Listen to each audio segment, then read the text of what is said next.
Like I said, my name's Sam.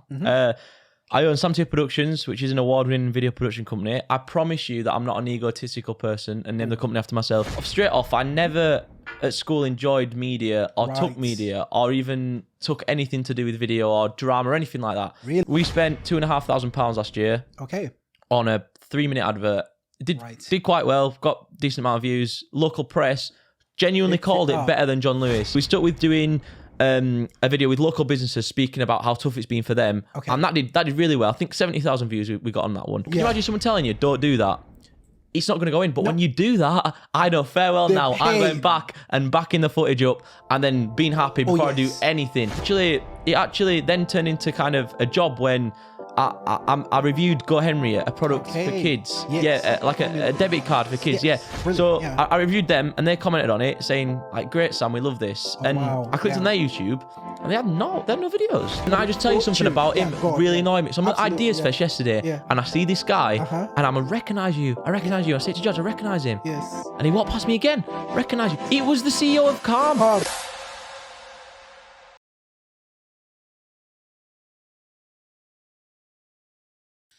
Yes, guys, welcome. I even know where to look because we now are officially a 3-camera setup. Yes, you got that right. We've got a camera there, we've got a camera here, we've got a camera over here, and I've got a very special guest today, a young man called Sam Teale. He's joined us, very busy guy. He's coming from a festival, which I'm hoping that you will tell us a little bit about that festival. I was saying to you, you know, I perused through your Instagram. I was having a look and I was seeing some of the people that you were mingling with. This guy's been hanging out with billionaires. Incredible. And millionaires. Yeah, right? That's it. And one of my favorite guys, Steven Bartlett. What a man. What a man. Yes, before we even jump into anything, tell us a little bit about that. You know, how did that come about? The fest and the theme and that sort of thing. Yeah. So basically, I was nominated. I won an award last year in London, the Great British Entrepreneur Awards, Young Entrepreneur of the Year. So took my family to London to a nice posh hotel and managed to win the award, which was incredible. Brilliant. Fran, the lady who runs that award, also had the idea to create Ideas Fest, which I don't think has ever been done before. Basically, bringing together entrepreneurs, bringing together people that want to be entrepreneurs, bringing together top speakers, kind of having 3 tents in Wickham. In Portsmouth with different speakers in different tents, and I messaged her and just tried to sort out some tickets, and she gave us them for free, which was amazing. Really? So I went there with my mate George, and it was incredible. We heard from some guys. It was a 2-day event, but we were only there for the Thursday. Heard from some guys who a guy that who brought beard oil to the UK back in 1980. King of Shaves, the company's called. I'd never heard of them, but he was brilliant. He said so many good stuff. Delegation, right? When you're going to delegate tasks, you need to delegate them to somebody who's great. Yeah, do you know when you say delegation? I was like, do you mean delegation? No, delegation. You need to get amazing talent, people that are better than you. So when you are delegating, you're delegating. So cheesy, but absolutely amazing. What else? They were on about blissful ignorance, how if you don't know about your competition, you don't need to worry about them. Exactly. Right? Like me, just saying stuff up in a garage. I'm like, I'm going to make this work. Exactly. So that's exactly what I do. I have no idea who my I do a little bit, but not too. I don't put too much effort into it because I'm not too bothered. We're doing what we're doing, and that's fine. So I really liked that. That was incredible. And then Steven was talking about we do not need any more shit scientists, people that go to university and take a course that they don't enjoy, and then go into a career that they don't enjoy, so they're not as good at it. We need people that are passionate.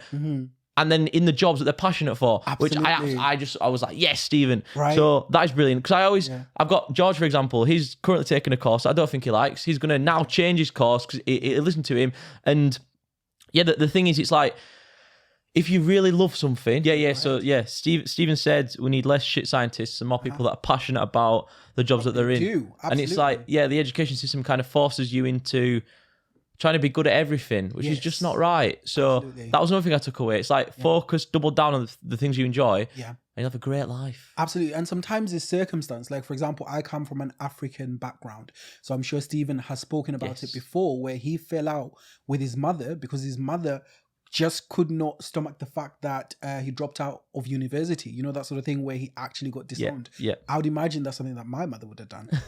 I'm hoping that wouldn't be the case, but it's kind of like our parents, and I've spoken about it on this podcast before, they come from a background where they want you to go to school. They want you to study either engineering or law or to be a doctor, regardless of whether or not it's your passion, because they believe that that's their kind of career or craft that will lead you to making money. But as you're stating, a lot has changed. It has. Since those days, right? There's so many other avenues from which people can make money. Not only that, it's better to be passionate about what you're doing as opposed to making a gang of money in a craft or a career that you're not even interested in. What kind of life is that? Do you exactly. get what I mean? So bang on. It's like I'm looking now. We're hiring, and obviously people sending the CVs in, which is great. But I thought when we put the job advert out, I was and ahhing whether to say I want you to have a degree in TV and media. Okay. But I put it. But the amount of people, I'm just not looking at that section of people's CVs, if that makes sense. Like, it's more about the past work that I'm conscious of. Are they a nice human being? Yeah. If they're a nice person and they make good work, I'm happy. Absolutely. But the degree aspect is it's sad, but the kind of worth of a degree is slowly dying, isn't it? It is, yeah. The amount of people, I'm never going to get asked if I have a degree, and I don't, but I will never get asked about that because the videos will do the talking. And absolutely. It's similar with, or it's just yourself. If you're a nice person, people prioritize you as an individual over something you might have learned. And I'll use George as an example. I was talking to first year of uni last year, and he was talking about how maybe he can't recite many of the stuff that he's learned because they don't really align with him, if that makes sense. Okay. But then what does that degree show then?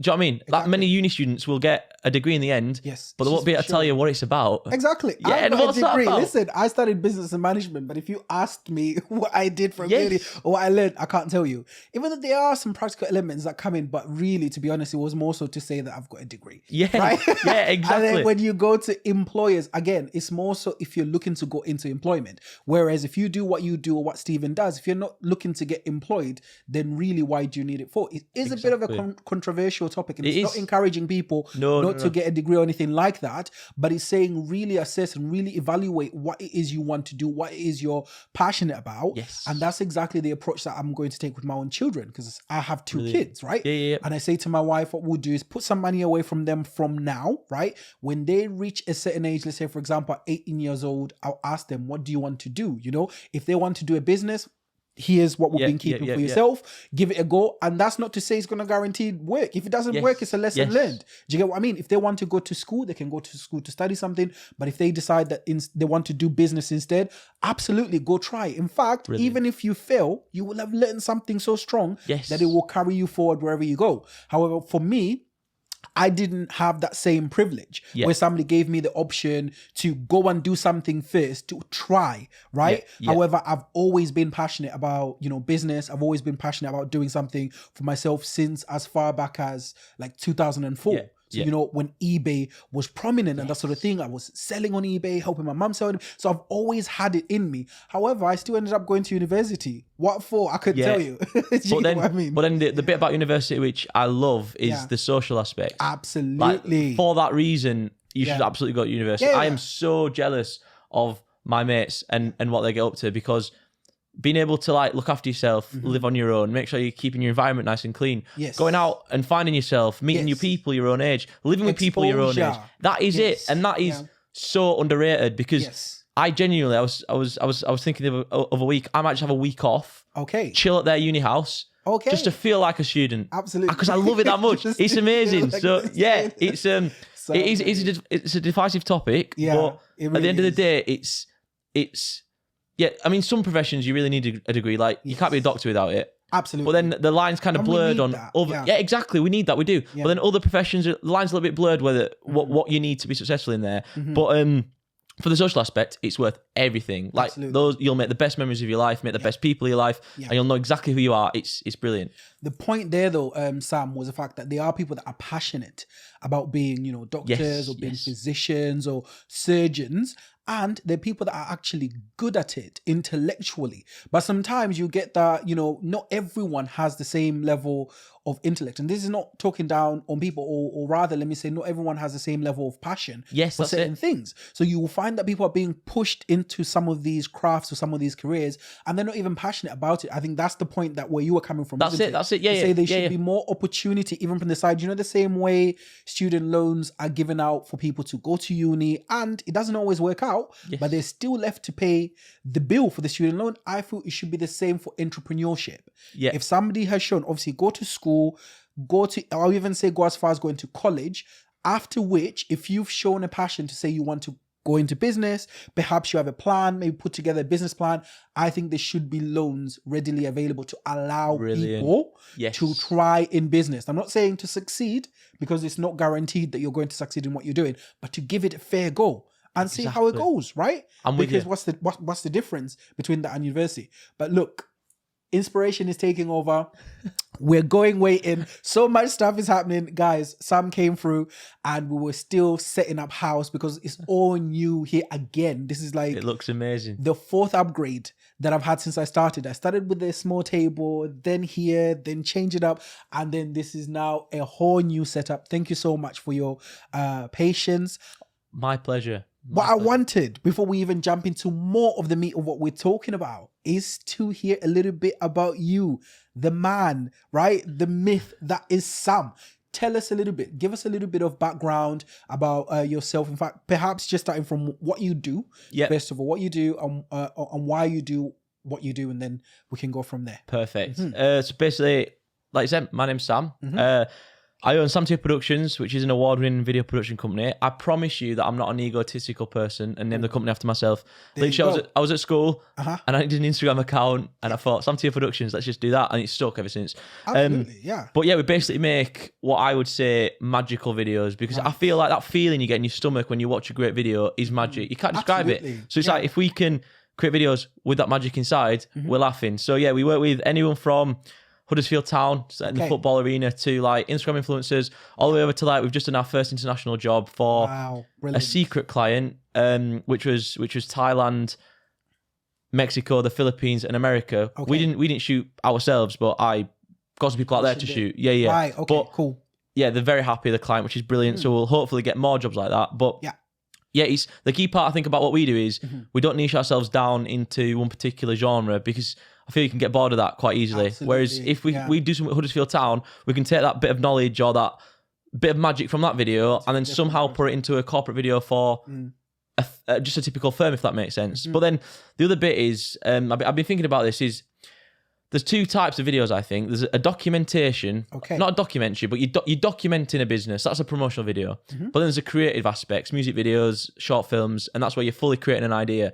So we try and balance those perfectly, if that makes sense. If you want to come to us with document your business, create a promotional video, we can do that. Or if you come to us and say, we want a John Lewis style advert for £500,000 less than John Lewis pay, because they pay mad money, we can also do that. So an example, we do Christmas adverts every year for ourselves.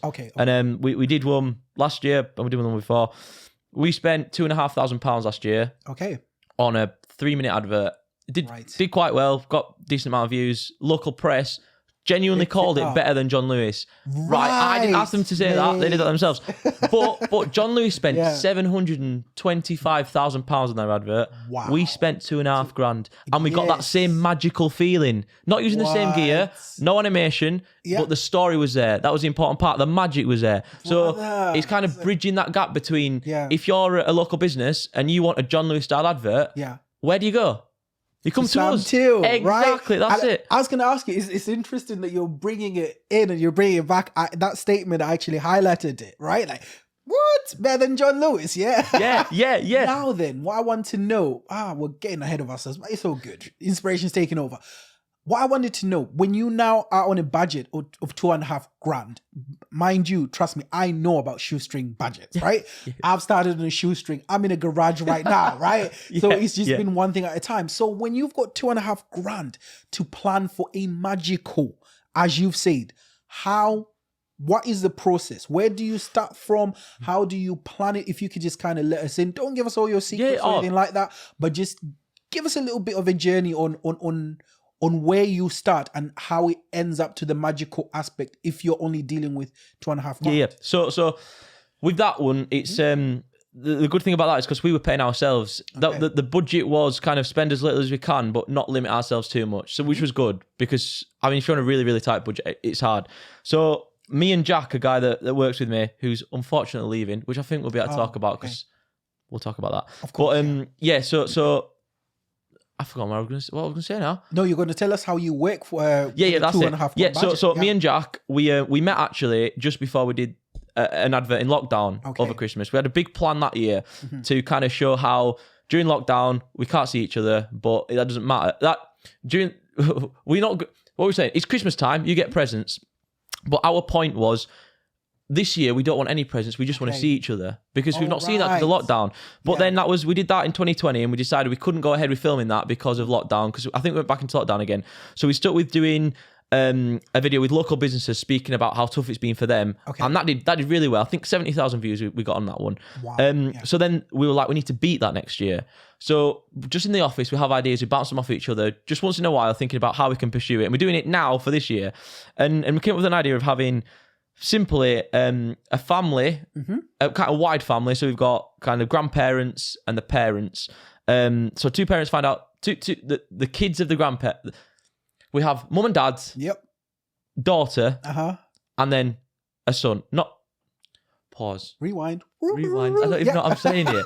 So it's okay, brother. Take your time. It's hard for me. So it's not grandparents. Let me get my head. So it's the grandparents of the baby. Okay. So give me a second. I've got it in my head. No, so good. So good.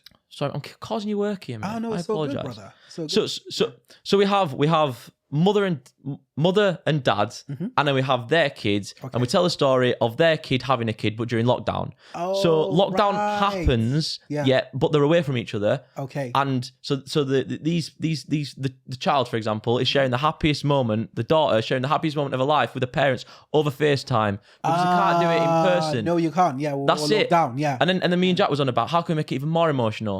Let's have the grandma die.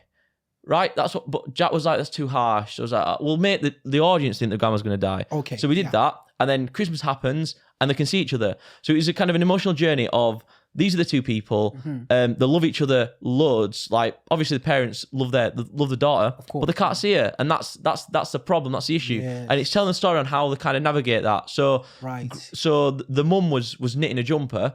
She unfortunately got ill. So what does Granddad do? He picks a jumper up and finishes it. The second half of the jumper's rubbish. No way. But and then at the end we have the kid wearing the jumper. So that was a plan, and it was how do we bring that alive? Yes. For that amount of money. Yeah. So we storyboarded it. That's the key part. Because once you've storyboarded it, you know exactly what you need. Yeah, and that's how you need to go. Yeah. And so you divvy it up into what you need. So we knew we needed 2 houses. We needed 4 actors. Okay. A baby. And then a local area. Okay. So we're always trying these adverts to bring in our clients and people we work with and the local community. Because my thing is, as you'll know, Click Eating where we are, Robert Town, you'll know Robert Town. Yes. These areas are never on the television. Nope. And if they are, it's negative. Yes. My dad will call me down and say, oh, Sam, look at the telly. And it'll be a police chase past my grandma's house. Oh, yeah. Yeah, but it's not positive. Someone shouting and That's it. Yeah, but it's not good. It's not positive. And, So we're thinking, can we make it positive? So if we set the advert and have some clips in Robert Town and show the area is a nice town, which it is, people will be proud. People are proud of where they come from. So we use that. We lay into that as well. So we use my house. We use Jack's house. We got some actors, vetted them online just to make sure they were all right. I think we paid them £200 a day. Oh, wow. Then I was on Facebook and a friend from school just announced that she'd had a baby. No, see how God works. Exactly. So I sent her a message and I was like, please, can I borrow your baby? Yes. And the baby, I think, was like a week old. Old that all. But she said, yeah, obviously we paid her. Of course, yeah. And then for the one scene, it took us 10 minutes. We used a real life baby. Okay. And that's how it worked. Okay. So it was literally just kind of being as smart as we could. And then it was also as well, getting we put a local business in every single scene. So we had Huddersfield Town in one. That we had the grandma rolling down on a wheelchair, which we borrowed off another local business. Brilliant. So we kind of asked those guys to kind of chip in with their products, which gives them a bit of promotion, but also helps us out. That was it. But the issue is now that was so good.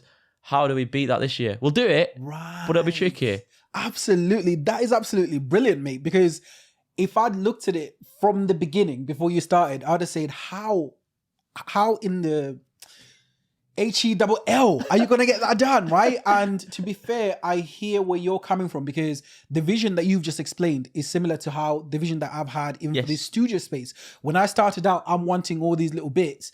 I could not see it. Yes. Because I did not have the money. Every time I'd try and work it out on the vision board, it just was not coming together. And then when I started to put it together one thing at a time and do this, do that, before you know it, we've got a studio. Exactly. Right? So go on. No. Yeah. That Steven was talking about that yesterday. Right, yeah. People think about becoming an entrepreneur as moving as Everest. Like, it's massive. You look up, how the bloody hell are we going to do that? But you move one stone at a time. You think about what you're going to do with your business. You think about the name of it. Yes. You think about buying the domain name the next day. You're making tiny little steps every day. But you're building up. You're building up. That's it. Exactly. And you know what I always say is, if there's something you can't do, work on what you can do. You can always be doing research. You can always be looking at how other people are doing it. You can always be looking at the equipment that you need to use. You can always be learning about the technical aspect of the thing, because something can look good, but if it's not technically sound, it's not going to work, right? Yes, exactly. I was saying, for example, this platform is taken it's taken me 2 years to get the sound right, just to get it to a point to where you can listen to it in your headphones for 2 hours, and it's just sweet sound that you'll be getting. Yes. And I was telling you before to say, this particular, I consider it a creative space that we're cultivating here, right? We're a sound first studio. So even if the visuals might look brilliant and look great, I prioritize sound, because I actually believe that I'm in the business of sound. Yes. I started out, believe it or not, with USB microphones, putting them in a little makeshift box. I'm telling you that, right? Humble beginnings. And that sort of thing. So anyway, I say that to say this, to say, sometimes you might not see the end of the road, but get on with it. That's right? it. Yeah, Put it to the drawing board. So I love the the vision board aspect of it. Yeah, and there's the other bit as well. Like, when you're thinking about starting something, let's do this is massive. Yeah. And Steven said it again. I love it. Oh, yes. It's not about how every single day there's 100 things as a business owner to do. You have to everything. There's so much to do. Oh yeah. When you're at the start of the journey, you look at the list of stuff you need to be doing. You think, I can't do that. Yeah. But realistically, you struggle forward, of course, and do the bits you can do, like you're saying, and just keep moving forward. You can use it as an excuse sometimes. Yeah. But like me, business plan, believe it, we've never created a business plan, never ever. And I'm here now, life's good. And we just work with international clients. Do you know what I mean? But that's the thing, like you do struggle forward. You do the bits that you can do, the bits that you enjoy doing, and the bits that you can't do, put them on the back burner. And when you have to do them, force yourself into it, or get somebody better than you to do it. Yeah. So struggle forward. I love that. Yeah, the struggle forward aspect is what is. You can actually only learn certain things in practice. That is something that I've learned, right?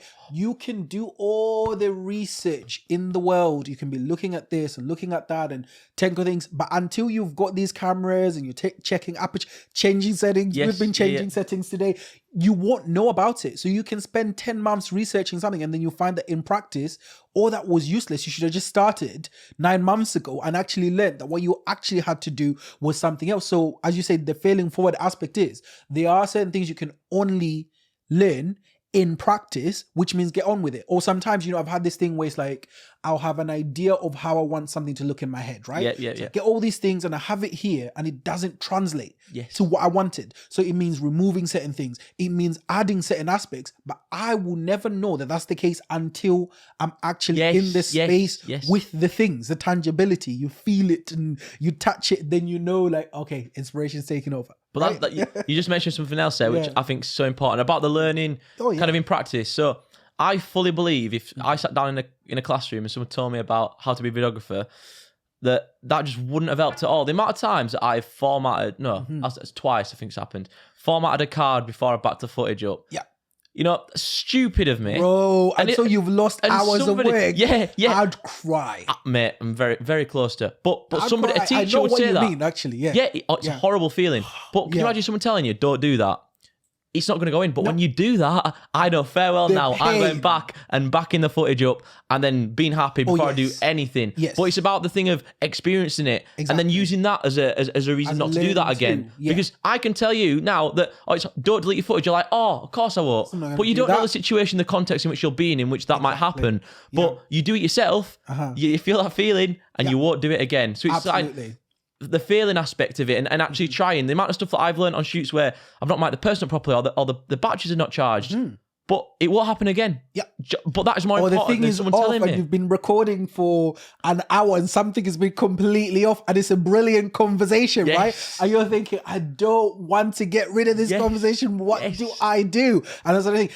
Another thing that I've learned is fail safes. Right, what happens is when you're learning now, like for example with sound, you can never always trust it, so you need certain avenues for sound. So for example, I've got I think about 3 sound sources right now, so all the cameras are recording individual sound. God forbid something happens with my main sound source. I know one of these cameras is going to give me sound. It may not be the best sound, right? You've got it. But I will know how to sweeten it. And then I've got software as well that helps me to remove the white noise and that sort of thing. But the fail-safes aspect is also really, really important, right? But you only know that, again, as you've said, in practice. If you haven't practiced it, then you don't know what you do. You don't know the value of it, do you? And until it happens where this does not work and you've got that, you'll know the value there. Speaking for an hour with Steven Bartlett, right? An absolutely brilliant interview. Imagine then you're having technical issues that you haven't, because it's kind of like, man, it's embarrassing, right? It is. It's hard. But no, I'm with you 100%. It's the best way I think to learn is just go out there and do it. No excuses. Absolutely. And life will teach you. Yourself will teach you. Yes. But Sam, listen, we've gone into it. Inspiration's taken over and I'm absolutely loving it. Where I generally start is background, but this, mate, is an inspired conversation. So it's just doing what it does, as you do, right? The energy is taking over. But I want you to tell us a little bit about yourself. So in terms of background, right? So when it comes to background, all I ask is, family life, formative years, growing up. I only ever ask this question, I think I've said this like a million times, as it relates to the work you do now. So for example, when you were growing up, was creativity encouraged in your household? Arthur, what do you remember to be some of your influences growing up? So just take us back a little bit on a journey of you growing up. So it's a confusing question. It's confusing. My kind of, so straight off, I never at school enjoyed media or took media or even took anything to do with video or drama or anything like that. Really? So so growing up, primary school was great. I can't really ever think I really enjoyed anything a lot, but YouTube was always in the back of my mind. I remember I was at my grandma's house with my cousins and we discovered YouTube and the fact that we could watch people play Minecraft. Yes. And that was amazing. I remember we all sat around YouTube. Yes, we all sat around and watched it. And I think it was Stampy Cat. That was what it was called. The guy that we watched, and I remember watching Chocolate Rain guy. Wow, you remember him? No, that's one. I don't know. I'll research him. Oh yeah. But it's like we watched that and we thought, bloody hell, because TV's great, but it doesn't. You don't have when you're a kid, you want to have the humor and feel like you know somebody. Absolutely. And on demand as well. You don't have that on TV, which YouTube gave you. Yeah. So I remember watching that, and then we kept watching him.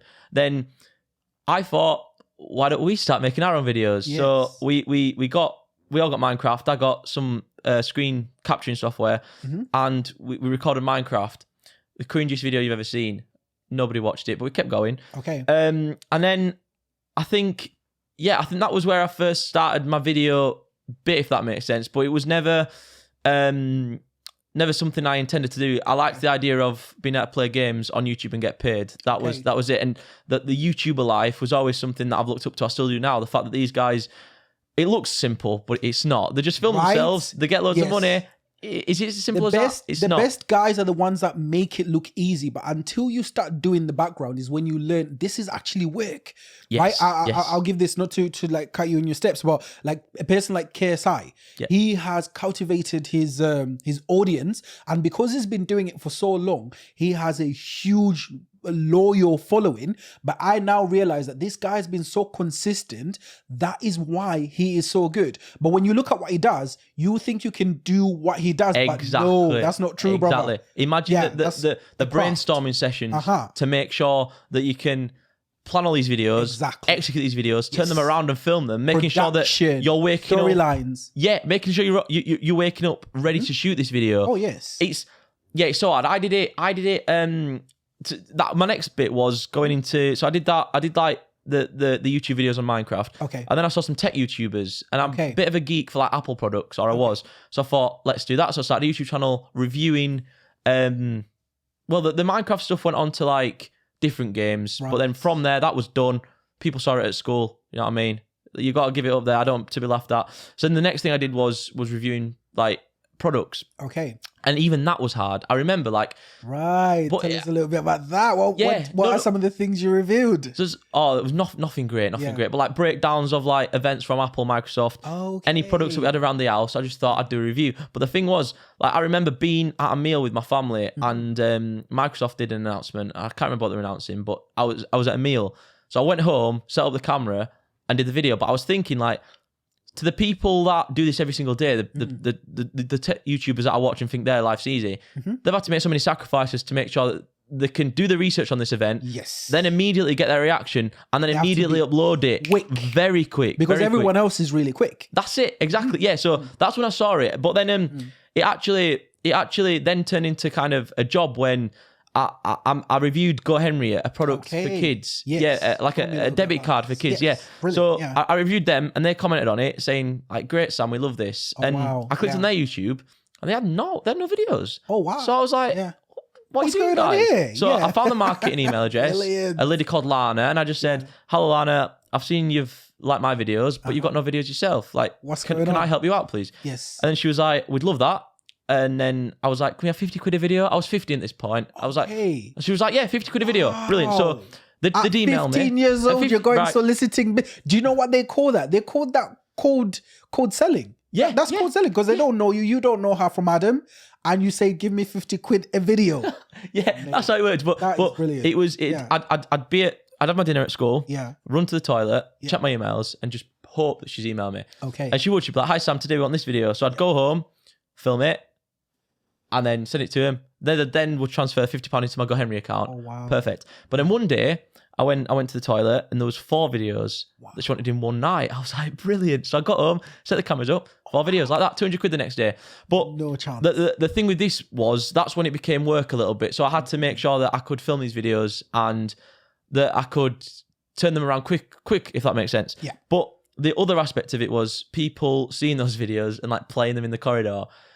Anyone hearing their own voice is horrible, especially at that age. Yes. And people like laughing at you for doing it. It's not fun. But the thing that changed between me giving up the Minecraft stuff because of people laughing at me to this was, I'm making money, guys. You can go do paper rounds. Yeah. All right, you do paper round at 5 a.m. Yeah. Now I'm going to do, I'm going to wake up at normal time, watch school, walk home, set my camera up, talk, and get 50 quid. That's it. Let me say this to you, Sam, right? This is something that I've realized. In fact, that I came to a realization in the last interview that I had with a good friend of mine, right? When we were talking about school and some of the experiences, some of that laughing at you wasn't really laughing at you, you know? That was jealousy. Yes. No, I see that. Do you understand? I've realized like some of the moments when I've experienced the most hurtfulness from people is because they fear the greatness in you. Yes. So you're telling me you are doing as a 15-year-old what I as a grown man am doing now, right? And I've seen grown people, that's how they build their businesses, off of reaching out to people. And you had the mind to do that at 15. Most 15-year-olds are chilling and playing PlayStation and I'm not even trying to figure anything out at 15. Mom's doing it or whoever else is in charge of me is doing it. So the fact that you had the mind and the focus, in fact, I wanted to get behind, where did that come from for you to be thinking that way at 15 I really years old? struggle with that. I have no idea. My dad has always worked really, really, really, really hard. Okay. And my mum, both really hard, but not necessarily in...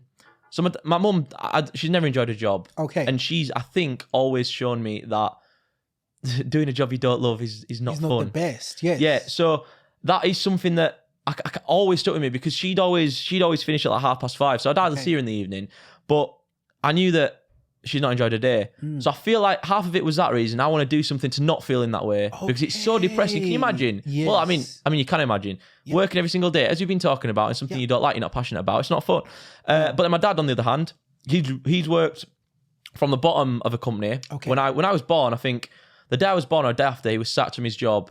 And he asked someone for a job, and they started him right at the bottom. Yep. And now he's a director at his company, which is brilliant. Chance. But he's worked his socks off for that. So again, I think a little bit of that as well. But then also, my family own a garage. I'm not close to the people that own it, but it's called the Teale's Garage. And I found out that like a few generations back, we had family, like my great grandparents or whatever, were a little bit entrepreneurial. So potentially, so it's like down in the genes. Yeah. But there was nothing like. There was nothing like. Nothing like my parents were entrepreneurs, and that inspired me. Or I even saw other entrepreneurs that I really liked, apart from there's a guy called Mars Bar, and he's a YouTuber.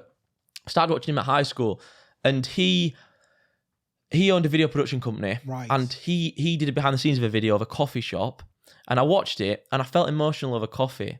Can you do that? How can coffee be emotional? He managed to make you emotional from a coffee, I don't even like coffee, but I watched that, and I was like, magic. I like that, and I think that is when I kind of turned on to thinking that behind the camera making videos would have been a good thing. So I think he was the only person that was an entrepreneur that set his own hours, had a great setup in his bedroom, and I was like, maybe I want a little bit of that.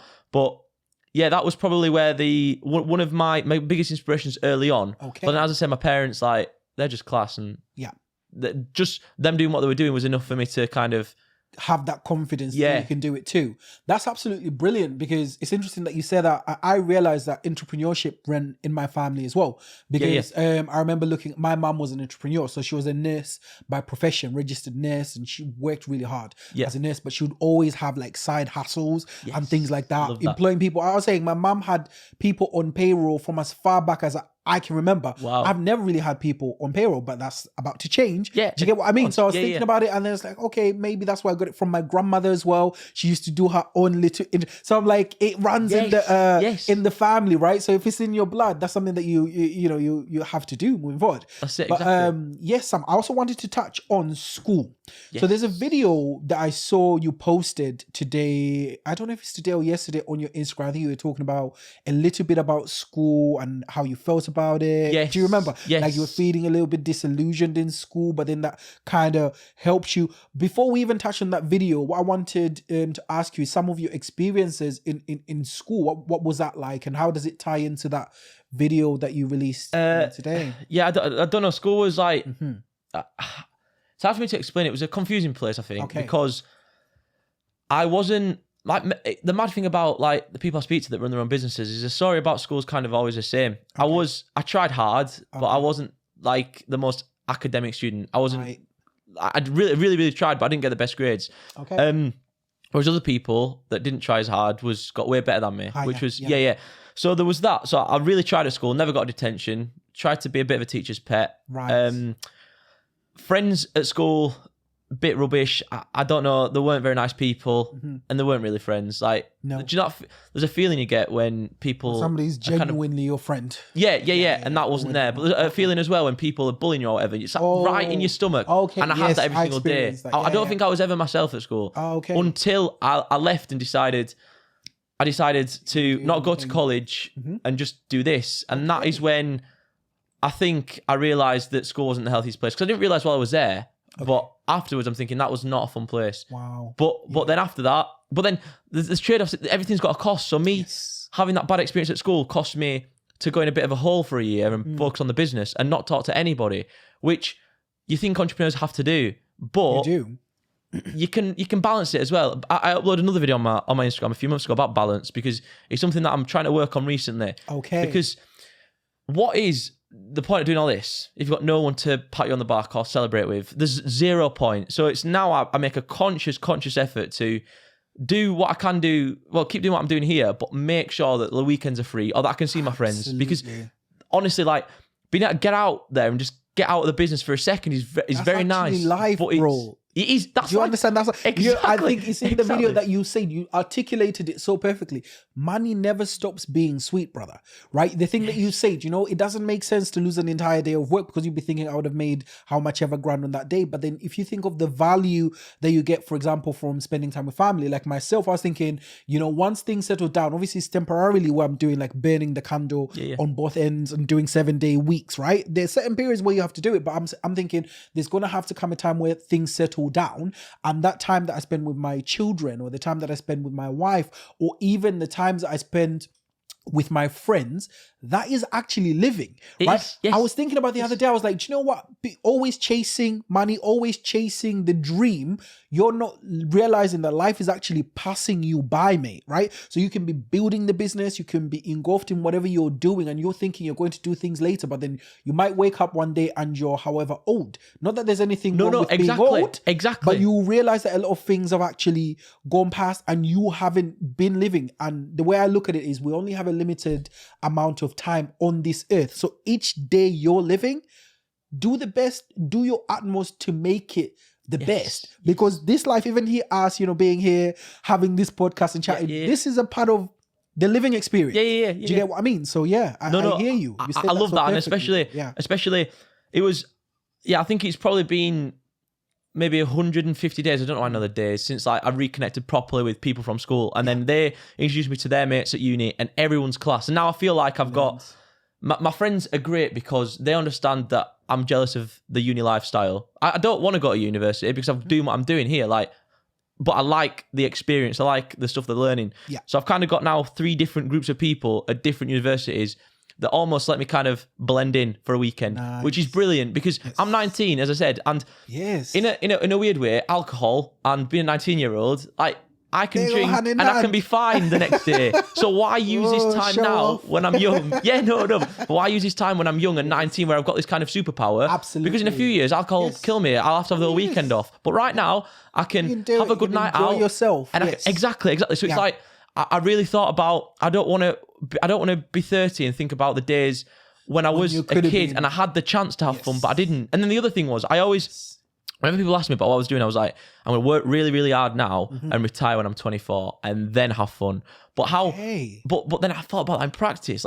I'll be 24. That'll be when all my mates are in their jobs. Yeah. That'll be when they're who am I hanging around with? Starting families and things like that. Yeah. Because even a good holiday, you can only do that for so long, right? Yes. I had a gentleman here called Gordon, and he said it doesn't matter what job you're in, even if you eat ice cream for a living, there's bound to be some problems there, right? So even if you live the life where you're just jet setting and you're living it up, one way or another is going to catch up to you. And exactly. I feel like the way we're designed as human beings, there's somebody that said, is it yourself? It might be you that said we're designed to need people. Yeah. So we're social animals. We're social animals. Yeah. We're designed to need other people. That's just by design. And then I also think we're designed to grow. Which is why you get different levels, like you get primary school, you get secondary school, you get college. It keeps going up. Even in business, people are always aspiring to do better, or they're aspiring to scale. Even an economy, that's how it works, based on growth. It's always growing, but it's embedded in us to want to grow. So when you're doing something, even if you've got all the money in the world, I personally believe we're designed to always be doing something, to always be wanting to achieve things. This is why you've got people like Bill Gates, Warren Buffett, Oprah Winfrey, Elon Musk. They're actually some of the hardest working people in the world, not because they need the money, because that's part of inherent human nature. It is. I look at the iPhone, right? Look at the iPhone back with the iPhone, let's say the iPhone 6. Yeah. So we've got a big screen. It's HD. Yeah. You've got a camera on the back. Realistically, do we need that to innovate? Do we need a better iPhone? We don't really. That kind of suits all our needs. But every single year, there's something added new that we don't think we need, but we figure out afterwards. It is quite helpful that we have that. Yes. But it's that thing like, why we keep innovating on things that are already great. Yeah, that's it. Right? But we do, because that's what humans do. From iPhone 1, but look at where it is now. It's like, I didn't think it could get any better than Every this. single year, there'll be the same car will come out, but there'll be a new feature. Or we've managed to make it a little bit quicker, but we don't need it. But humans have to do that. Yeah. In 2022, cars are about grills and headlights, right? The headlights now are so intelligent. Before a headlight, all it did was just indicated. It didn't do. Now you have a headlight that can be like a flashlight, but it also indicates. It also does other things that it doesn't need to do. And I've been looking at them and I'm thinking, wow, this is innovation. But do we need that? No, we don't need it, but we just need to look at, right? But then what I wonder is where else are we going? There's so many things that are being done, even like the LED lights. I was trying to install some LED lights. It didn't really pan out. So I removed it. But I was like, you know what? These little LED lights, they kind of remind me of the Christmas lights when I was a child, which you had to install the old school Christmas lights. I bet you they're now gone because you could just do them. And where did this come from? Even lights, the design, like Ndandu, I'm collaborating with him. He's a videographer, helping me put together my promo video and intro. He had some lights, which are like LED lights that you could just put and you don't have to plug them in. Chargeable lights, right? Yes. That didn't used to exist before. But then innovation, people keep on doing and building things, and I think that comes from a place of challenging yourself. Yes, it comes from a place of what could we do to make our life better, what could we do to make our life more convenient. And the more you do that, I think what that does as well, and this is only just coming to me now, it gives you a reason to live, bro. It does. It gives you a reason to carry on, because imagine a life where you don't have anything to challenge you, or you don't have anything to aspire to. Elon Musk says that. That's why he's so passionate about Mars. It's half the reason he wants to get to Mars for, as he says, to create a new Earth over there. But half of it is because he wants people to desire it and be excited about it. Yes. Because we need something. That's how I think humans become the happiest, is when we desire something like that. And it's the challenge of going to the moon and all that stuff. The challenge of going back to space. We've not done that for ages. We've missed out on that. There's a great show on Apple TV actually called For All Mankind. And it basically, it's an alternate history program, but basically it's as if Russia landed on the moon before America, and as if the space race never ended. So in that show, they're in like 1990 and they've got electric cars and everything. But that show shows you that space was such kind of an elusive. Yeah, everyone was inspired by it, and it was something to sit down and watch. We've missed that now, but Elon's trying to bring that back, and it's the same thing. We're at our happiest when we've got something to desire. We are. Whether it's the World Cup, England winning, whether it's the Lionesses winning the other day, we wanted that. That's why we're happy. I'm on England. Yes. Because I was gonna say, you're so right in what you're saying. It has to be. There always has to be something to aspire to, because even most of the projects that Elon has, they're very ambitious. You know, that the underground tube that he wants to do the electric car mission, where it's like he wants for more vehicles to be electric. Do you know what that's done? It's pushed more vehicle manufacturers to go electric, and they've now pushed the boundaries where they're doing more things that ordinarily they wouldn't have been doing. Because have you seen his rockets? No. The ones that come back and they land. Yes, it's like Thunderbirds. Yeah, and then do you know what that does? That saves billions. It saves, but who's done that before him? Contract. And the next thing is about him with Tesla, which I think you've got to be such an incredible person to do this. He'll create Tesla and he'll let any other electric car manufacturer use a patent. He's like, open have it. Source. He's like, have it. I want everyone to move to electric. I'm going to help everybody out. So here, this is what I've done. Use it. It's now with Tesla chargers. Yes. Tesla chargers are everywhere. Oh yeah, he said any other manufacturer that wants to make a car can use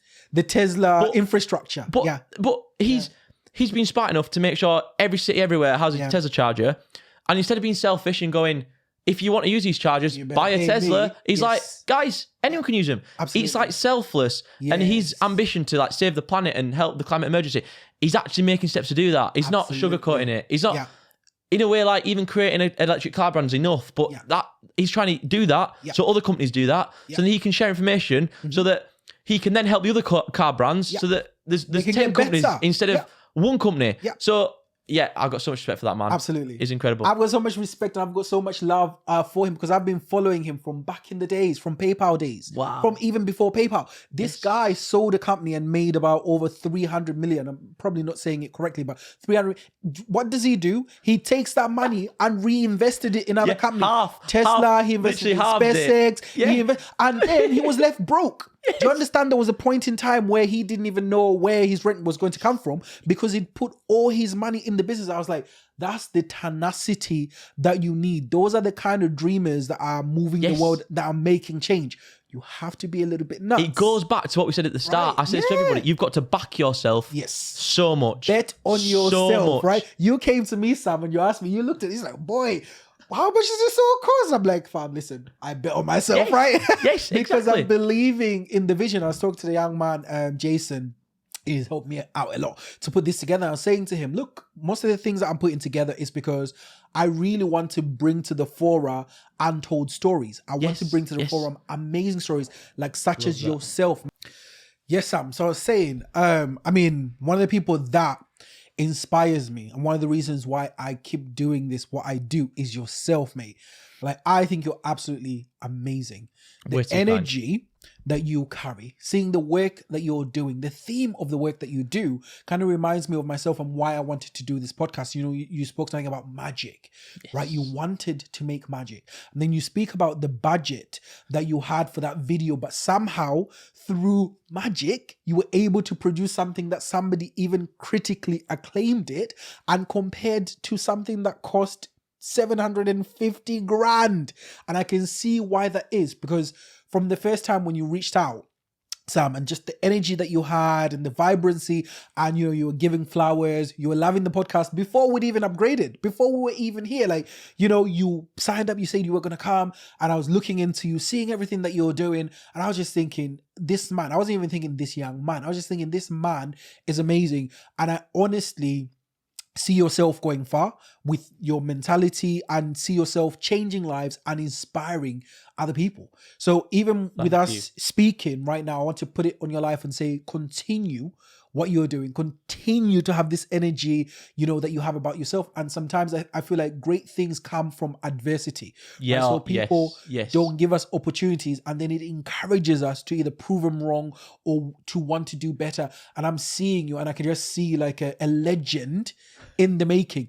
And that's my favorite word. Right. Legend. You ask anybody. A legend in the making. Word. Do you know why? Because I've seen it so many times on this podcast. There are people that have come and they've sat in that chair, and the conversation that I've had with them, I've said to them, man, this is only the starting point and the greatness is going to come. So it's great. It's almost like a documentation of where you are now. Then when you're the big head of Channel 4, head of Netflix, or head of whatever platform is going to be, or not even head of that, maybe head of Sam Teale Productions, doing the innovative work that you're going to be doing. I'd be saying, on the LiT podcast, we had the privilege of actually speaking to Sam early on. And it's almost as if I feel my platform is recognizing the talent and recognizing the passion in people. It's so funny that you were speaking about passion earlier and how important that is when you're doing something. Mate, you're not just saying it, you're about it. It literally radiates in when you speak. And you told me you were looking forward to this conversation. I'll tell you, I've been looking forward to this conversation, which is why I'm so glad the fact that, as we've put everything new, you are one of my first guests to, to have come on and just telling us a little bit about your journey. Honored. And I'm loving it, bro, right? I'm like, thank you. I was even going to say, right, at 19 years old, sometimes I don't even believe it to say that you're 19. I say, how is it you're so grounded? I hope I'm not repeating this question, but it's like, how do you find this centering and this maturity about you that just you have as a person? Where do you think that comes from? I think I think a little bit comes from, like I said, teachers at school trying to be nice to them, and then it went to, I'll tell you where it went to. I've got a great story. So go on. Work experience at school, year 9. I think that's when it was, or year 10.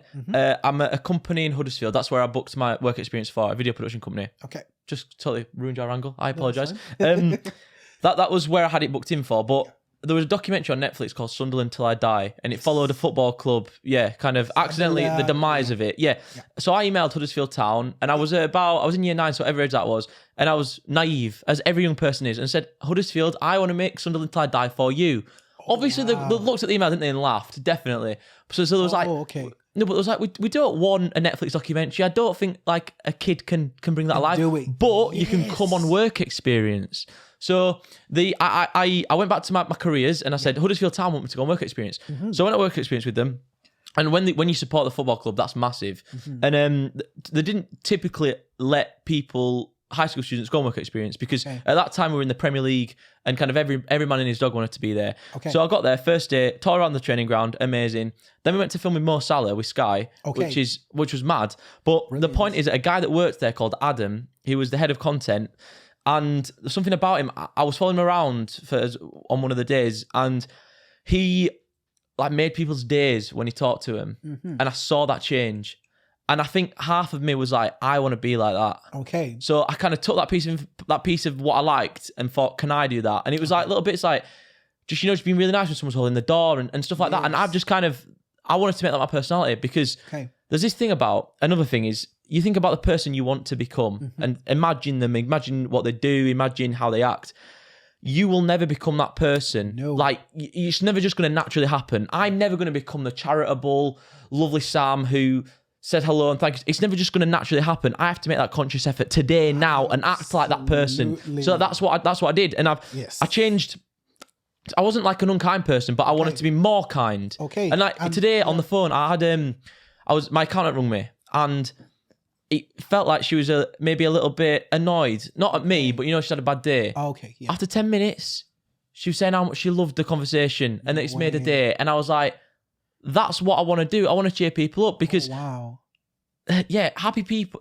I hate seeing people that are not happy. And if I can somehow make them happy, that's kind of everything that I try and do. Like whether that's, I don't know, now it's like giving. If I can give to make people happy, brilliant. But the best part is I was like just getting people to look at themselves and be proud of themselves, because everyone's on their own little mini journey, and everyone I meet, I'm just like, look, just take a second. Like, look where you are now. Like, you now, look at this setup. Wow. This is all you. Yeah. Well, you need to realise that. If you've not got a smile on your face, let this give you a smile on your face. Wow. So, I don't think, I think and then also as well, it's like, I don't feel like what I'm doing right now is particularly amazing on the grand scheme of things. No, as in like, where I want to be, it's nowhere near that. So I don't think, and I guess that's it. And as well, I don't think the entrepreneurs and the word entrepreneurs got a lot of stigma associated with it. Yeah, but like the word entrepreneur, I think, has got a bit of a stigma because a lot of people that call themselves entrepreneurs are not nice people. They're not nice human beings. And I'm a nice human being and I like doing what I do. So but in that respect, I do struggle with telling people what I do because I don't want to seem like if I'm a uni house with loads of people I don't know, like, what do you study? I'm like, I've got a business. And like, what? But then I don't want to say that because I don't want people to then have a preconceived idea of who I am. So I just think I'm not where I want to be just yet. I'm very appreciative of what I've got. And I know I'm very aware of the fact that tomorrow everything could go. Like, is that easy? I mean, I don't know what would have to happen for everything to go tomorrow, but it's possible. It's happened in the past. So that's another thing. Like, never be too kind of confident in what you've got, because it could just be gone. So I'm appreciative of what I've got. I just think people are ace, and I love videos, and I think that's kind of half the reason why we've done so well is just passion. Because even yesterday at the festival, the amount of people that said the best way to sell something is be passionate about it. Absolutely. And I never thought about it that way. But it does. It sells it. You can almost just come in there, and because you're so buzzed about it, you're passing that on. And people are just like, I want that. So you said if it was to go, bro, don't even worry too much about that. You are the kind of person that you will build again. I don't know whether it will still be videos. You are really passionate about it. It could be that. It could be something else. Because there are a couple of people that have lost it all and built it again. I don't know if you've heard of it. Of course you have. But Peter Jones. Oh, yes. He's lost his fortune. I don't know if it's twice or more than twice, I think. And he built it all from scratch. The guy that came up with the Calm app.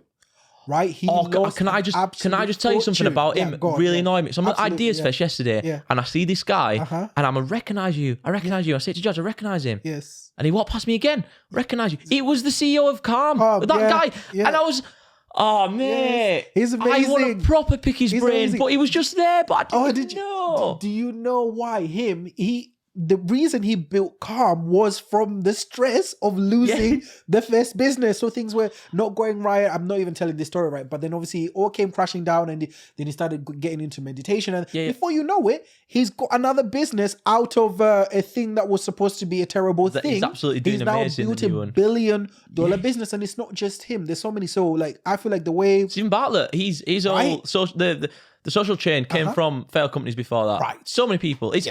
But can I ask you a question now about failure? Because it's something I struggle with a little bit. Go on. It's like every entrepreneur has a story about how they failed massively and it screwed them up.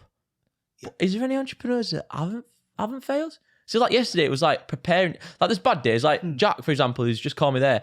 He's a video producer at my place now, and he's unfortunately leaving to take an opportunity in Manchester, which is fine. Okay. But that was like one of those moments when he told me that I was like, I only saw this business growing with you included in there. So it's like... So you have to change it. Yeah, so it's like you have to really change your mindset. So that was a really hard day. That was a hard week, to be fair. But it was gracious about it. It's given me a few months' notice, which is nice. I've got interviews next week to kind of fill his position, which is all good. But it's there's failures, but there's hard days in business. But I just hope I don't get a really, really, really bad day that business decides to die. Like Steven Bartlett had, like all the entrepreneurs yesterday spoke about. Yeah. It's almost like they tell you to expect it's going to happen. Yes, look, business is challenging. Transitions are a part of it. I say change is a constant. It's the only thing that's a constant. So let's say, for example, even if you were to sit in that seat for the next year, change is still going to come because there will be things happening around you. So I always say with change, it's either you make it happen or it will happen to you. Those are the only two options. So you can't think that, well, what if it will come anyway? So it's how you deal with it, how you prepare for it. There's somebody else that I was thinking, the owner, Ben, the owner of Gymshark. Oh, right? Man, he's been on the tip of my tongue. That's what I was saying. I love that company. The owner of Gymshark, his story is absolutely brilliant. But even he had to change. Like one of his business partners left and they had greener pastures, but he's carried on. The thing about him as well is like, he grew that business, giving up the CEOship early, knowing that he's not the man for it. Yes, because he knew he wasn't ready. But imagine me, the way I'm building LiT and everything that I'm doing by myself and just handing it to somebody else to lead it. I need to work around how I'm going to do that because for me, what I'm building is greater than my ego. What I'm building is greater than me holding on to power. So there may come a time, this is me speaking it into existence, where if I've scaled and it's bigger and it's at a point where I do not have the knowledge for certain things, I think it's yourself that mentioned it, or it might be Tantu who said you bring in the expert, the person that actually knows to do that thing. For example, today, these cameras are brilliant cameras, but I didn't know completely about them technically. My guy over here in Tantu, who's a professional, what a man, by the way. He touches it, right? It's like a lady. He's got the buttons. He's done something before you know it. He's doing things that I didn't know he could do. It's like, whoa, he's fixed it, right? But that tells you to say there are certain things where you have to remove the ego out of the equation and just allow for it to happen. And then what happens, if it's yours, it's yours. When you're ready, you can then come back, like what Ben did. I think is so admirable. He is like that is the perfect example of putting ego to the side, bro. I don't know what you think about that. No, that bit that we're talking about of his story, again, amazing. And the fact that he studied and worked all around the business to now make himself ready to move back into that position. Because I think recently he's just moved back into this BC. He has, and he's doing great. He's doing great, exactly. But the big thing about Gymshark is, and I say this to anybody who is unsure about starting a business. So you're Ben Francis at university, working at Pizza Hut, and you look at the current market for sportswear. You've got Nike, you've got Adidas, you've got Under Armour, you've got Slazenger, you could name 10 massive companies that are all operating that market, right? Walk around Sports Direct or JD, look around, right? But then you go, I don't care about that. I'm going to be naive and do it myself. Right? And then 10 years later or whatever it is, it's worth $1 billion. Absolutely. If anyone ever tells you cannot do something, you just research their story because... And do you know why? Do you know why the perfect example of what you've just said are the amount of cars on the road? Yes. Bro, even not even just the types that we were talking about, headlights and things and the different headlights, but just the amount of makes of cars.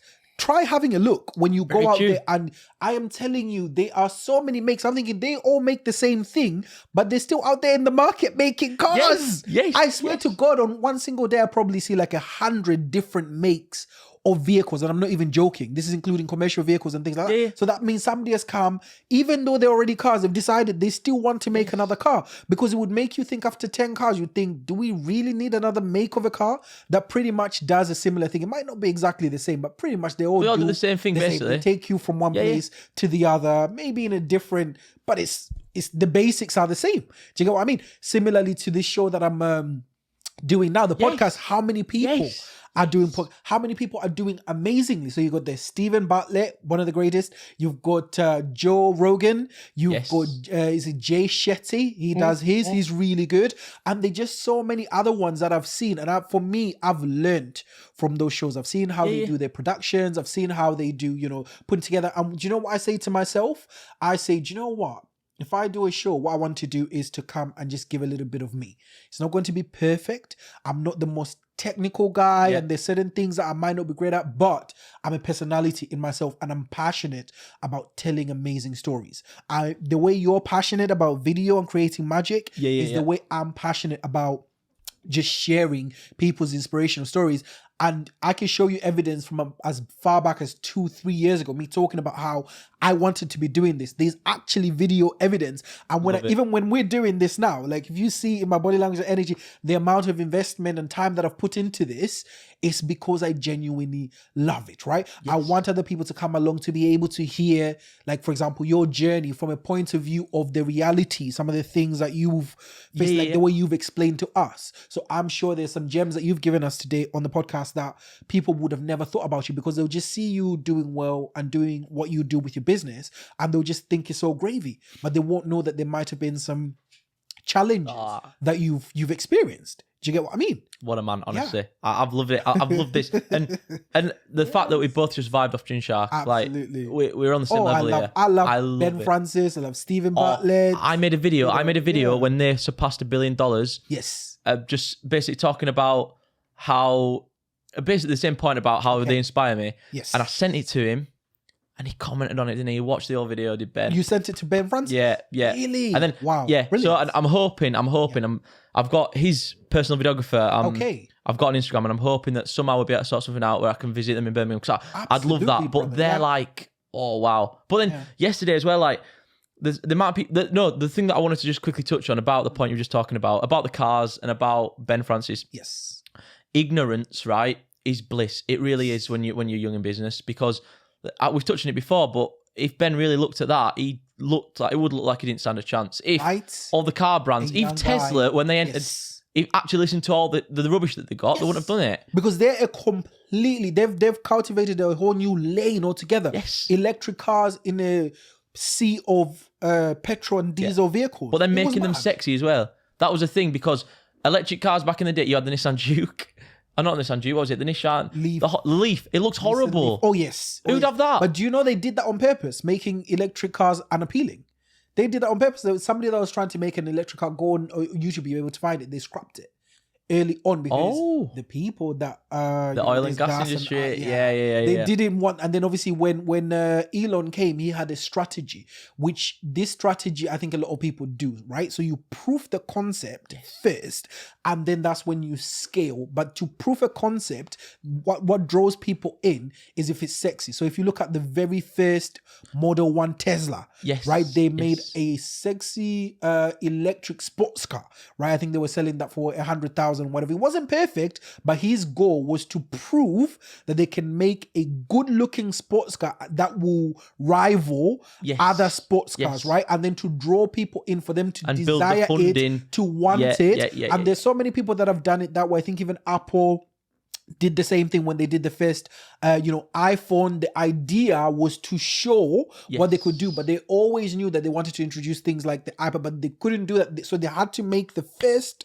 Apple appealing enough and different enough, right, to show that it can be done. Because when they came into the market, that was the time of like Motorola, that was the time of Nokia. So phones weren't made full touchscreen the way Apple did it, and people thought it was mad doing it. They thought, who's going to want that, right? So even the CEO of Microsoft actually laughed at Steve Jobs. I've forgotten what his name is, but so he said the price the iPhone would be, and the guy laughed. He literally, there's a video of him laughing, saying, who would pay that for a phone? There's no chance. And he's proper laughing on the video. Guess what? A couple of years later, they had to rechange their entire strategy to fit what Apple was doing. But it's because Steve Jobs had that vision coming into a market that wasn't even there. The example that you've given about Tesla, they were coming into a whole new market. Or sometimes you have the smaller companies that come into markets that are completely dominated, but they still make a huge impact. So it's absolutely doable. It is. But the first bit is to bet on yourself. Exactly. And you bet on yourself so much. Yes. Like, I remember I got a message when I didn't go to college off someone from school, and it was like, I'm worried about you. You're making a mistake. Oh, wow. And that was a thing I needed. Yeah. Which obviously it hurt a little bit, because I'm like, do you not trust my judgment? Second part was like, is he right? But then my third part was like, let's prove him wrong.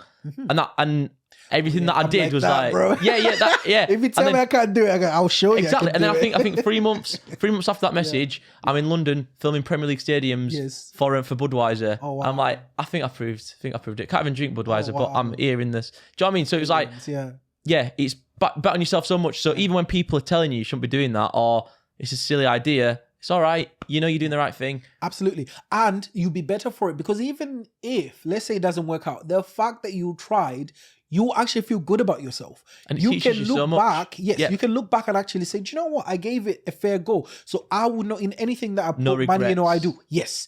I have, that is more important. Not having regrets is more important to me than playing it so safe that I'll get to a point and think, you know what? I could have done that. I should have done that, because I feel like that's something that can really play on my mind for a longer time. And I feel like that's a price I don't want to pay. Yes. I will pay the price of putting money into something and it doesn't work out. That's fine. I can pay that price. It's cool. Right? Because it's only money at the end of the day. But the thing is, it's not just betting on myself. It's putting in the work, putting in the time. As you're saying, you've been busy all week. I've been busy. And Tantu is doing my promo. He's been busy. So when he was coming to me, he's telling me, he's like, bruh, you don't even understand how much I understand. Because this week, especially for me, has been such a blur, because I've had so many things. And I think I might have told you this. I'm working full time as well at the moment at a different job, right? Whilst I'm building this and doing this, but I've been prioritizing this. So it's literally burning the candle on both ends. So sometimes you're really tired, but I'm like, I love what I do so much. And I'm so passionate about it that it doesn't even feel like work, but really it's work. Do you get what I mean? Yeah. It's preparation. It's background. I'm the guy that has to move the furniture, get the lights correctly, do all these other little things. But in the end, as I said, I'm coming into a market that is dominated. There are other people that are doing it, but I believe so much in my source. Not only that, I believe so much in what I would like to do and the change and the influence that I want it to have, that I can put my whole heart in it, because it's not just about clout or looking a certain way, but I am serious about making an impact and making a difference in people's lives through inspirational stories such as yourself. I love young people that are doing amazing things and showing that it can be done differently, because I come from a generation where when we were growing up, that's not how we were thinking. We were just going about like headless chickens. It only took me a little while to get to a point to where now I'm serious and I'm focusing on what I'm doing. I never had the level of focus that you have at your age. I was wilding out and I thought I'm still cool and mom will be there and that sort of thing. So for me, brother, I do have an admiration, and it's not just yourself. It seems like it's the generation that you come from. You guys are different. I agree with you. There's a few people that I know that are the same age, even younger, as yourself, but it's like, I don't know, I feel like as well, another thing about this generation is we always get painted in such a bad way in the media. So you guys are but like when amazing. And it's almost like it's to prove them wrong as well. It's like people look at the generation, call them like wet wipes because of they're offended by everything or whatever. Do you know what I mean? Like, it's always negative, or that these people woke generation. Do you know what I mean? Or like the don't help anybody, or old people, or people will be like have bad experiences and it'll go everywhere. A bad story that something's happened with somebody at this age. So I think that's also plays on like my mind and people my age's mind. It's like we're good people. You are. We are. We're not all idiots. And I think your generation is challenging us. You're asking for better. Yes. You are refusing the old school ways of telling you, no, you mustn't do this, or you have to go to uni, or don't challenge me, I'm older. You guys are coming and saying, no, this is not the right way. This is wrong. I feel like you're are challenging and you're calling out the wrongs, which we never really did ourselves. We never had it that way. And sometimes to people that can be a little bit intimidating. So do you know what people do when they feel intimidated? They either draw back or they defend themselves. But I think it's a good thing. And I feel like your generation, Sam, you are setting yourselves up for like just a better future, especially if you carry on down that path. Of course, it's not saying it's all perfect. Right? I'm not trying to say it's all perfect. You will have your flaws, you will have your things, but I think in general, you are, the Gen Z. I think you're Gen Z, aren't you? Yes. I think, You are some of the most sensible generation that I've seen myself, unless I can say something different. I was speaking to a young man here, a couple of podcasts ago called Brad. He's 22 years old. That's where I found you. Yeah. We've done some of the videos. Is amazing.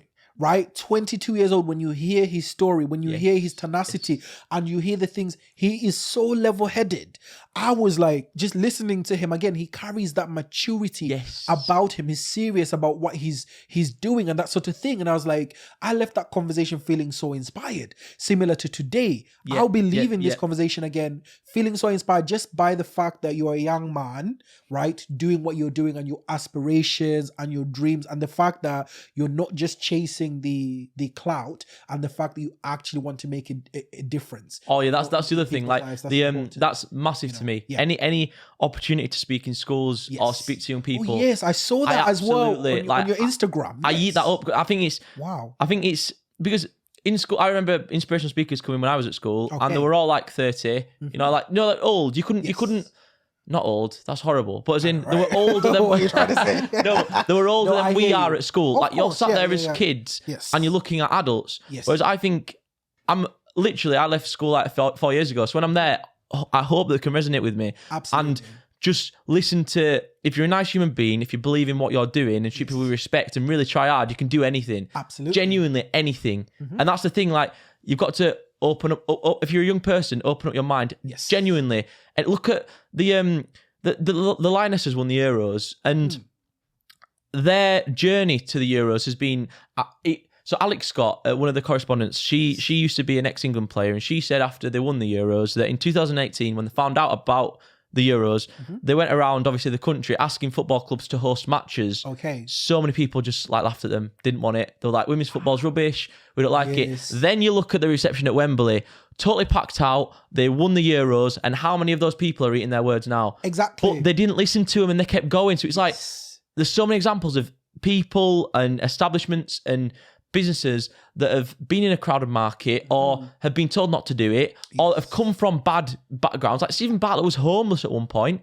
Like all this stuff. Going to takeaways and just scrounging for food. Yes. And look at how amazing he is. And one of the things that I love even more about Steven is he's so honest. He's one of the most honest people I've heard. Like some of the stories he shares, I'm like, bro, I don't know if I'd be that honest, right? Because he's just such an open book. And I will tell you, like, his existence is an inspiration. He goes around, and then obviously the way he does his podcast, bring on other people, and you can see he has a drive to want to share that inspiration. Yesterday, an hour after his show, just stood there, just talking to people.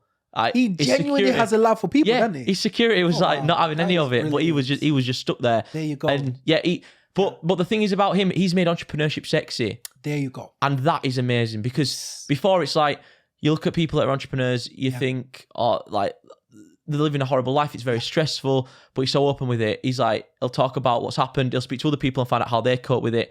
And that's the thing about entrepreneurship being sexy, because the best way for us to be the happiest is be our own bosses. If everyone was their own boss, and it's impossible, but if everyone were, no one's telling you what to do, you work your own hours, all that stuff, and you earn, all the money you earn is yours, isn't it?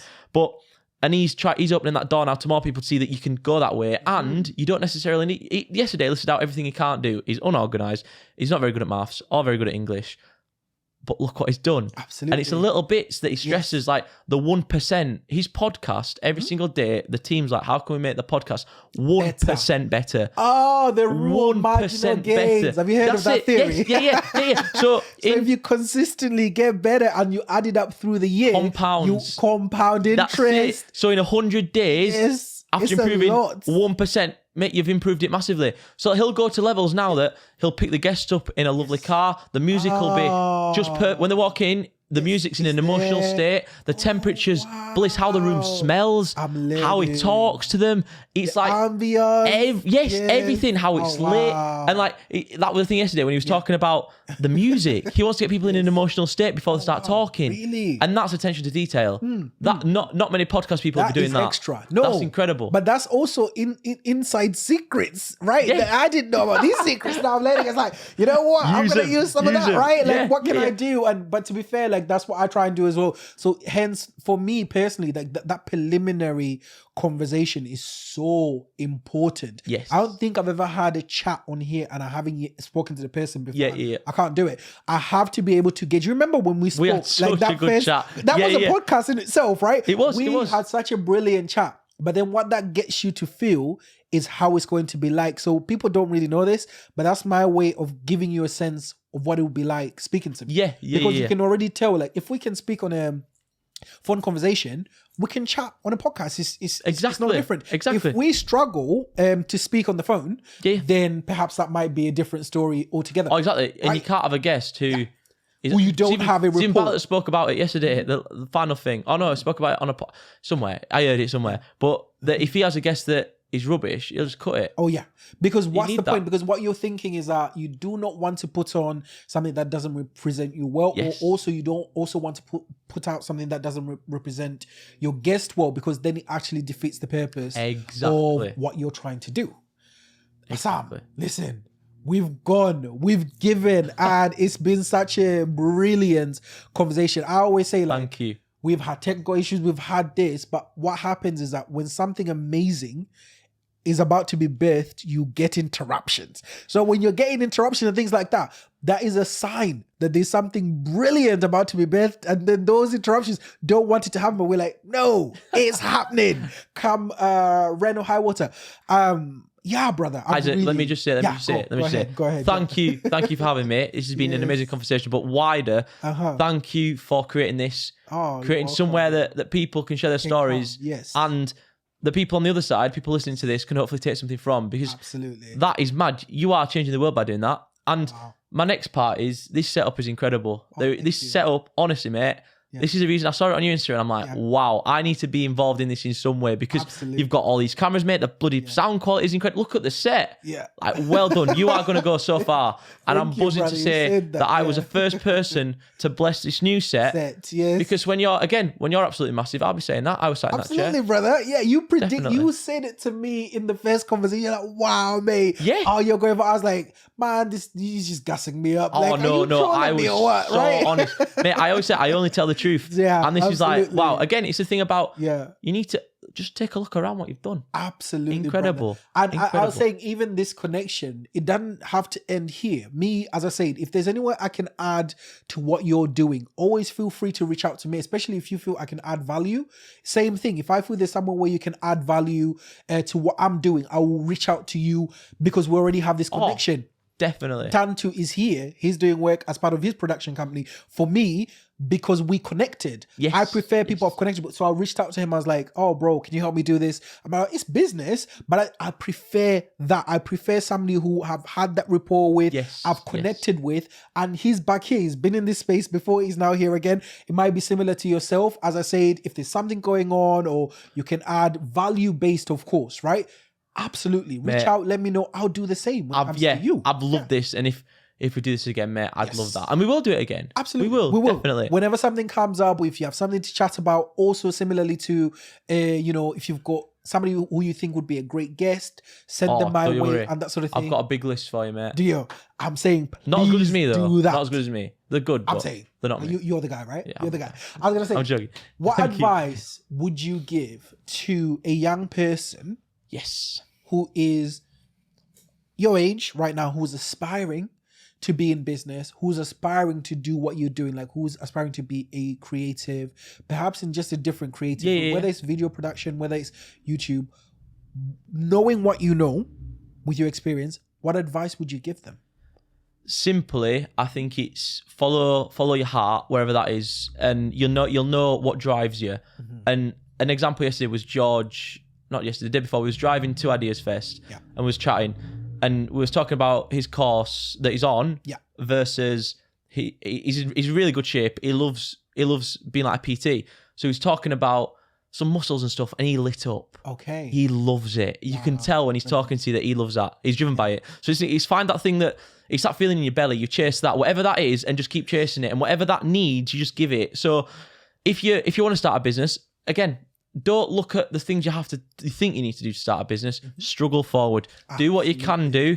Don't listen to anyone else. Don't listen to people that don't agree. Because as you said, you have people that laugh at you because they genuinely think they're laughing. But other people that think, bloody hell, I'm jealous of this person. Of course. So you just keep going. Don't listen. Blinkers on all the time. Competition. Blinkers on. Ignore them until they're a problem.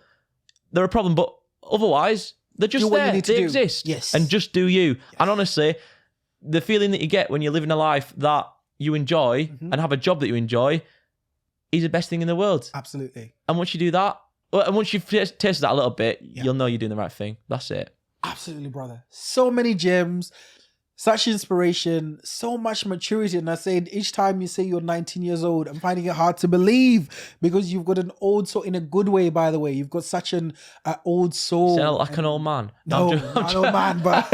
I'm joking. No, I appreciate that. I appreciate that. So, as well, do you have anything coming up that you'd like people to know about at the moment? Well, we are... I said we're hiring. When this podcast comes out, I don't think we'll have filled the position yet. So if you love making videos, it makes you excited like it makes me, and you want to join a team that will be going to the moon, New York is my screensaver on my phone. We will have an office there soon. So if you want to be part of the team, I mean, it's not soon. 5 years, it's happening. Do you know what I mean? It's there. But there's that. We've got a press release that should probably be out near this podcast about the fact we've worked internationally. We've got a shoot coming up with Nintendo, which is very exciting, and Walmart, which is mad. But yeah, we're just going to keep making magic. And if anybody listening to this has had a sick idea for a Christmas advert, please let me know. We have a few ideas, but I just want, if someone else has a really class idea, message us, be part of the pre-production, and let's make some magic. But no, thank you very much, Isaac. You're a legend. And I've loved this. Absolutely. And I was going to say, where can people find you? Socials. Perfect. Sam Teale _, on Instagram. Sam Teale on Facebook if you want to. I go quite deep on Facebook with posts. On my Insta, I put stories on every single day, a little bit like vlogs, but on my Insta. And then Sam Teale Productions everywhere for the company, and you can see what we're doing. Absolutely. Guys, another brilliant podcast. This young man has come. He has given. It's been such a great podcast. I've really enjoyed it, Sam. I appreciate you giving us your time. I know you're a busy man. I say most people that come through this platform are busy people, which is what I love. So you giving us a little bit of your time, I really appreciate that. And I look forward to having you back on the podcast. Definitely. Thank you. Make sure you like, follow, and subscribe if you haven't already done so. I hope you're appreciating the new setup, the new 3-camera angle instead of the 2. And till the next one, we'll catch you later. Cheers.